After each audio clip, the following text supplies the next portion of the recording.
guys, it's Nicole. Welcome back to my channel. In today's video, I'm going to give you a 1-year update on these orchids that I got from Orchids by Hauserman. Orchids by Hauserman is a nursery here in the US, based out in Chicago. And about a year ago, I ordered 2 sets of orchids from them.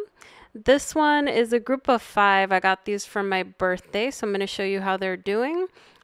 And then next Saturday, I'll upload part 2 to show you the other 10 that I got. So these 5 over here I got for my birthday. As you can see, a lot of them are in bloom. Most of the orchids that I got from Hauserman are doing really well. There's a couple of orchids that have had some issues, so I'll walk you through them. Some of these you've seen a lot, just like that LD Bears King and this Equestris, but there's some orchids that you guys haven't seen for a while. Perhaps they haven't bloomed yet. So I'll walk you through how they're doing, how they're growing, any issues that I've had with them, and just basically give you an overall update. If you guys like this kind of video, don't forget to give it a thumbs up and subscribe to my channel for more orchid content like this. With that said, let's jump into the first orchid. Up first, we have the Phalaenopsis Amboinensis orchid. You guys are familiar with this one. I've shown you this in my monthly updates, but it's blooming for a second time. If we compare this orchid to when I first got it, it came with a spike and it bloomed last winter, and it's pushed an additional spike and actually bloomed this fall, so it bloomed a little bit earlier. The vegetative growth on this has been very good. It came in sphagnum moss, and I just repotted it into sphagnum moss since it's a summer bloomer, and I gave it some slow-release fertilizer. Compared to that one spike from when I received it, this orchid now has a total of 4 different spikes. It's doing very well. The leaves are growing really nicely, and I think the slow-release fertilizer had a lot to do with this orchid growing so nicely. The roots are looking really good here, so it's just pushing out roots left and right. When I received it, the root system was in good shape to begin with, so we started out with a very healthy orchid. I haven't repotted it yet. It's been just about a year, but I think I'm going to wait until the spring to repot it, and I may put it back in sphagnum moss or maybe some coconut husk. Now, you guys have seen a spotlight on this video. If not, I will link it down below for you. But this orchid has a very peculiar plasticky burnt fragrance, which I didn't like last year, but it's growing on me this year. And this has been a wonderful addition to the collection. It stays in bloom for a really long time. Next, we've got the Phalaenopsis Equestris Coerulea, and it is still in bloom. So this orchid opened up for the first time about 6 weeks ago, and I find that it takes a while for those buds to start opening up. When I received it, it was also in really good shape with roots that were growing down really nicely, and it also had some roots that were growing up. That affected how this orchid grew a little bit. When you see the top of the pot, you'll see what I'm talking about. So I put this orchid into semi-hydroponics, and a lot of the roots grew aerial. So I don't know if it doesn't like the setup because it does have roots that are growing down into the medium, or if it was the pebbles that it didn't make it down with. But I think maybe when I repot this orchid, I may just put it in an organic setup. And you guys are probably wondering why I've got a mix of orchids in semi-hydro and some in organic. A lot of the summer bloomers like it warmer, so I keep them in organic just because it keeps their roots warm.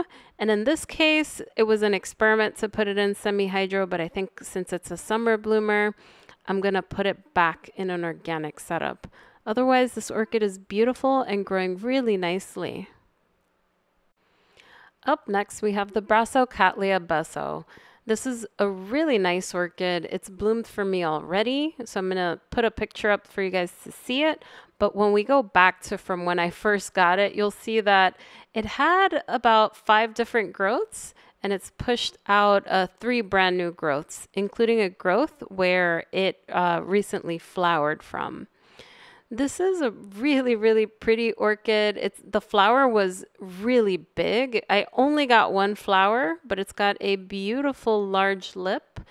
I did not find any fragrance on this one when it opened up for the first time, but we'll see what happens next time.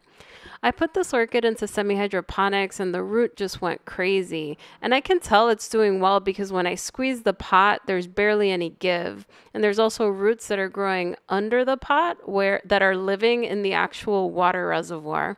So I think it enjoys the semi-hydroponic setup, which with these Brassivola type hybrids, they say that they really like being dried out, but I'm finding that this orchid is doing well in semi-hydro. And I find that for all Brassivola crosses that I have.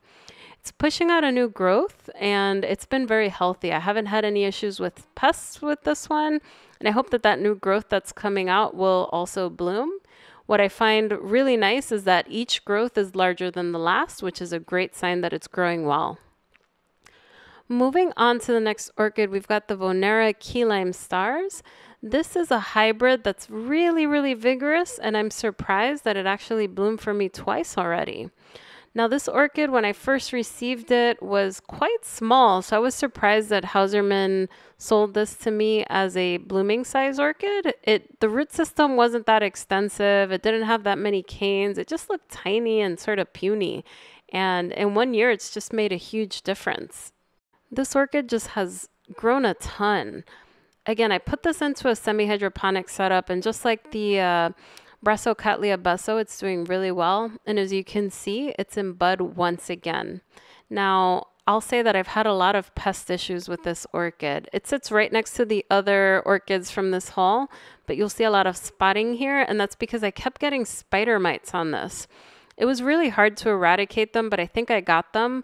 But it was really frustrating because when it bloomed, it was all over the flowers and it was really, really frustrating. But that said, this orchid does grow extremely vigorous. I was not expecting it to bloom within a year, and it did. And it's pushed out several canes from getting it. Now, looking at the root system, there's no give at all to the pot. It's hard as a rock. I'm going to have to repot this soon because I don't want there to be a lack of air inside that pot. But it looks to be very happy in semi-hydro. It's blooming really nicely. This is going to be the 3rd time it blooms for me. It's got a nice little fragrance. I don't get it at night. It's not very strong, but I hope it improves over time. This is a really nice orchid. Up next, we have Phalaenopsis LD Bears King RH3. This is an orchid that you guys have seen several times in my bloom updates because it's always in bloom. Now, this orchid came in the haul that you guys will see in part 2, but I accidentally swapped it for the Sogo Vivian, so you will see the Sogo Vivian in the next video. Otherwise, this orchid came in really good shape. It looked to be a really nice size, and it had a flower spike when I got it. Now, it took me a long time to bloom it. Well, it took me a long time because in my mind, when I saw the spike, I thought it would bloom right away. This actually ended up blooming in the spring, very early spring. So around late March, it started blooming. And once it started blooming, it hasn't stopped. Now, this orchid had that one spike, but it's pushed out 4 or 5 additional spikes.